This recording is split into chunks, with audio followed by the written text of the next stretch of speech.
ಸರ್ಕಾರ ತನ್ನ ಪ್ರಣಾಳಿಕೆಯಲ್ಲಿ ಮಾತು ಕೊಟ್ಟಂತೆ ಹಳೆ ಪಿಂಚಣಿ ಯೋಜನೆ ಜಾರಿಗೆ ಹಾಗೂ ಅನುದಾನಿತ ನೌಕರರ ವಿವಿಧ ಬೇಡಿಕೆಗಳ ಈಡೇರಿಕೆಗಾಗಿ ಡಿಸೆಂಬರ್ 17ರಂದು ಬೆಳಗಾವಿಯಲ್ಲಿ ಅಖಿಲ ಕರ್ನಾಟಕ ಅನುದಾನಿತ ನೌಕರರ ಸಂಘ ಹಾಗೂ ಪಿಂಚಣಿ ವಂಚಿತರ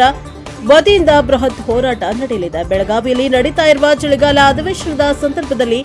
ಸರ್ಕಾರ ತನ್ನ ಪ್ರಣಾಳಿಕೆಯಲ್ಲಿ ಮಾತು ಕೊಟ್ಟಂತೆ ಹಳೆಯ ಪಿಂಚಣಿ ಶೀಘ್ರವಾಗಿ ಜಾರಿಗೆ ಬರುವಂತೆ ಹಾಗೂ ಅನುದಾನಿತ ನೌಕರರ ವಿವಿಧ ಬೇಡಿಕೆಗಳನ್ನು ಈಡೇರಿಸುವಂತೆ ಆಗ್ರಹಿಸಿ ಬೃಹತ್ ಹೋರಾಟಕ್ಕೆ ರಾಜ್ಯ ಸಂಘ ಎಲ್ಲ ಪದಾಧಿಕಾರಿಗಳು ಸದಸ್ಯರು ಪಾಲ್ಗೊಳ್ಳಲಿದ್ದು, ಅದರಂತೆ ರೋಣ ತಾಲೂಕಿನ ಅನುದಾನಿತ ನೌಕರರು ಸಹ 17ರ ಬೆಳಗಾವಿಯ ಹೋರಾಟದಲ್ಲಿ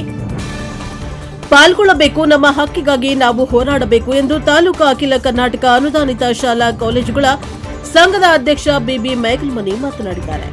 ಅನುದಾನಿತ ನೌಕರರ ಬಂಧುಗಳೇ, ಇದೇ ತಿಂಗಳ 17ರಂದು ಬುಧವಾರ ರೋಣ ತಾಲೂಕಿನ ಎಲ್ಲ ಅನುದಾನಿತ ಶಾಲಾ ಕಾಲೇಜುಗಳ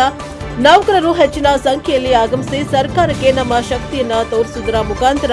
ಹೋರಾಟವನ್ನು ಯಶಸ್ವಿಗೊಳಿಸಬೇಕು ಎಂದು ರೋಣ ತಾಲೂಕು ಅನುದಾನಿತ ಪಿಂಚಣಿ ವಂಚಿತರ ನೌಕರರ ಸಂಘದ ಅಧ್ಯಕ್ಷ ವೈಎಸ್ ಕುರಿ ಹಾಗೂ ಪ್ರಧಾನ ಕಾರ್ಯದರ್ಶಿ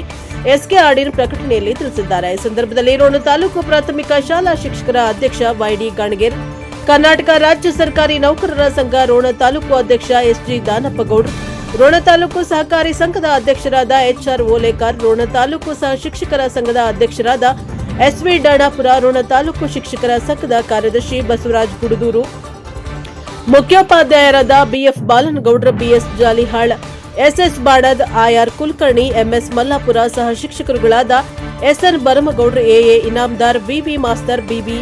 Madar, GH Allolli, HS Arahunsi, IS Hiregoudar, KS Hallalli, ಮಾಧ್ಯಮಿಕ ಶಾಲಾ ನೌಕರರ ಸಂಘದ ಅಧ್ಯಕ್ಷರು ಗುಳೇದ್,